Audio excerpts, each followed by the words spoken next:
Good morning. This is Dr. Hugh Kim Lee from cgiclinic.com and CGI Clinic Facebook group. I'm a child and adolescent psychiatrist, and this morning I will be talking about an article, a case report, which my good friend Dr. Andrew Duan from the United States shared an article from Japan. And from my understanding, Dr. Duan is now working in Japan.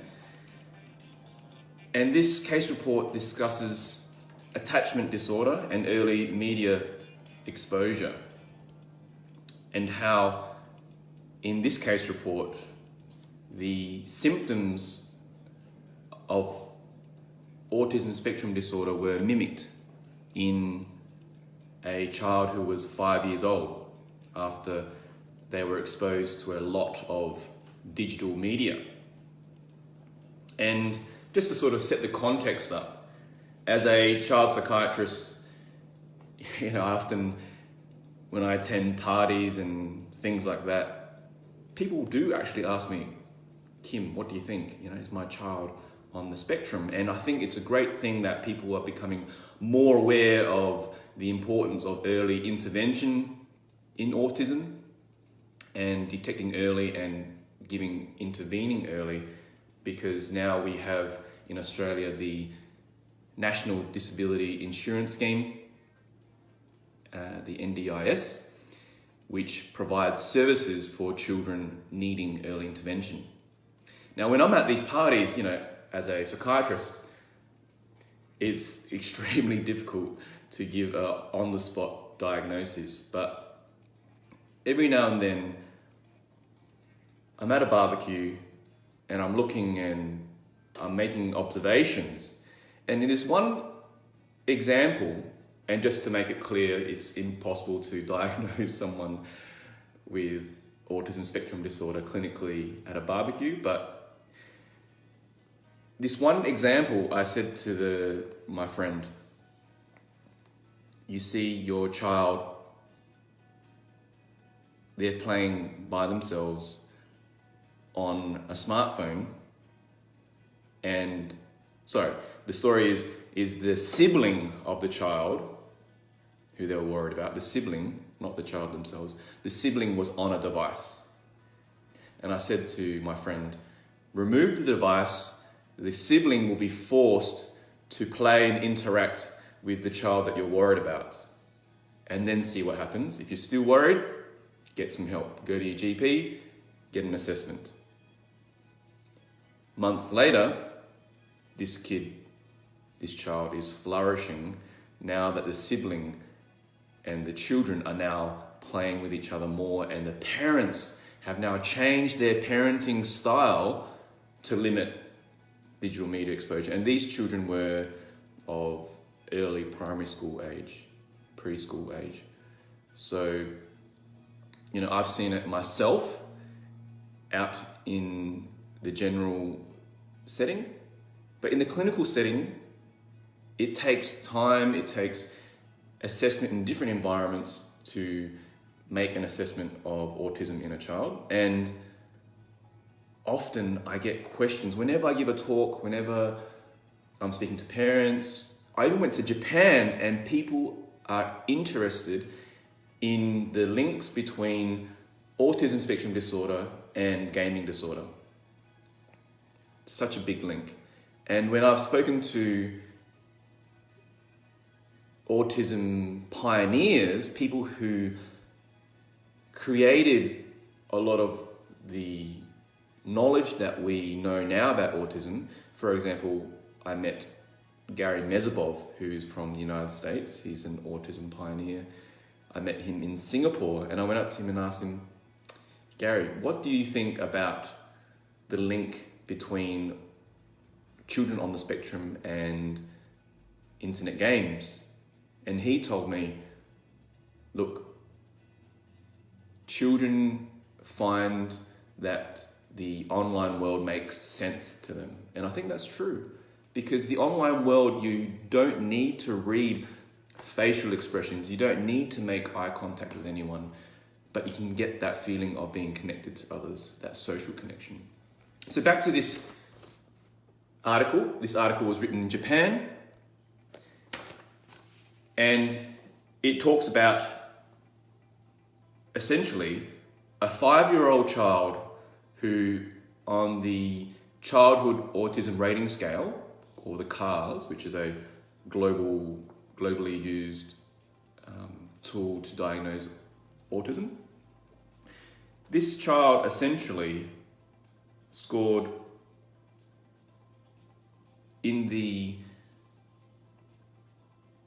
severe autism range. Yeah, they had severe autism. They scored 37. Yeah, so there's 15 different items that they went through, the clinicians, and they found that this child had severe autism. But the clinicians, they saw that this child preferred to play with the clinician and sought to play with others rather than play alone. And they didn't mind being picked up. So this clinically is, I guess, unusual for someone on the spectrum to want to play with others and be picked up by a stranger, essentially. So they thought there was something different about this child, and instead of diagnosing them with autism, they actually diagnosed them with an attachment disorder. So what is, firstly, attachment? Attachment basically is your relationships to other people, bonding with your parents, your caregivers, and when someone has what we call a secure attachment, they're able to go about interacting with the world, other people, in a way that doesn't, I guess, affect their interactions. And an attachment disorder, classically, attachment disorder was based on children who were raised in institutions like orphanages and children who were neglected and had not received the care and love that other children may have received in other families. And this can have significant health effects and mental health effects later in life. So, what was special about this child? So this child was 5 years old in Japan and was exposed to significant amounts of digital media. More specifically, a TV show about a superhero, and would run about, shout, mimic this superhero, and had limited eye contact with their parents, would not respond, but would gladly talk about the superhero all day, every day. The other interesting bits to this story is that this child was diagnosed with a frontal lobe epilepsy and was treated for that. However, the clinicians, they thought that the symptoms were secondary to the child's media exposure. So they told the parents to specifically remove all digital media, all screens, and do activities that promoted their attachment with the child. So that was to play in unstructured ways with hands-on activities. So they used clay, they tickled, they ran around, they did chasey in the park, did all the normal things that many of you and I would have done as children, and removed screens. And 2 months later, what did they find? They essentially found that the child's childhood autism rating scale actually dropped to the normal range. So they went from 37 to less than 26 on the 15 items. Started to interact more, give eye contact, respond, increase their language, and was able to sit down quietly, and essentially the symptoms that they originally had at the start disappeared. So that's pretty amazing to me. And I think that really does connect with me because of not only my clinical experience, but also from my experience with family and friends. And I think the flow-on effects of being the child psychiatrist who has an interest in screens in children, people tend to feel like they need to remove their screens when they're in my presence from their children, which is, totally fine. I'm glad that people do adjust their screen use when they're hanging around me, and that's a positive thing. But I guess it really needs to be a balance. And the American Academy of Pediatrics, their guidelines is children under the age of 24 months should not have access to screens, and children between the ages of 2 and 5 should only have screens for 1 hour a day, and that should be high quality screen time. So what is that? I don't know. Is it Bananas and Pajamas or Wiggles or Ren and Stimpy? I don't know. But what they're essentially saying is you should be watching the activities with your child if they're between the ages of 2 and 5 and limit that to 1 hour. So in summary, this case report, it promotes for all children, young children, social engagement, doing hands-on activities, activities without screens, activities that require physical contact, require parental interaction and parental involvement to promote their attachment to other people rather than attachment to screens or devices. And I thought the other interesting aspects that they put into this article was that some parents don't know how to play with their kids, and that's totally fine. I think if you are struggling to play with your kids, go to the park and watch other parents play with their kids and just do what they do. No one's going to know that you're copying them. YouTube and Google what to do with kids and how to play with your kids, or ask a friend. Or if you really are struggling, seek professional support. You might need to only get one session with an occupational therapist, and they could give you a ton of things and ideas that you can do with your child. And the other thing that they mentioned is that a lot of parents are now using screens as a way to calm their child, essentially outsourcing their emotional regulation to a screen. So the other interesting thing is that, I don't know if you can see this, but the top picture is the child drawing a picture. So when children come into a clinic, therapists often, for children who are non-verbal or not speaking, they'll get them to draw pictures of their family. And the top picture is what the child drew before the digital media was taken away. And obviously you can see the picture is poorly drawn, doesn't resemble a face at all. But the bottom picture, after two months of not using any media, looks like a face. I think that's pretty impressive. So after just 2 months of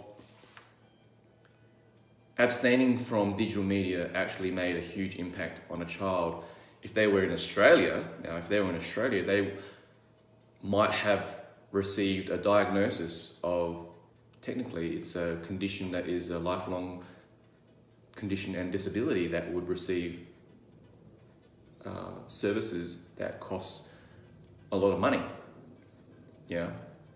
So this has a lot of implications for the Australian landscape. Should we be making parents take away the digital devices for children who are about to get assessment for autism? I don't know. Is this a policy that could save a lot of money and funding in terms of assessments and diagnosis and services? I don't know. This seems like a very cost-effective measure to me that is applicable to a lot of families. What else?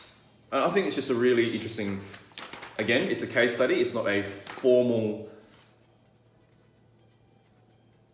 blinded randomized controlled trial, but essentially, in summary, a 5-year-old child scores very high on the childhood autism rating scale, is however diagnosed with an attachment disorder, so an interaction disorder with their parents. Their parents are told to take away their digital devices, and after 2 months, the child has improved interactions with their parents and no longer meets the criteria according to the childhood autism rating scale.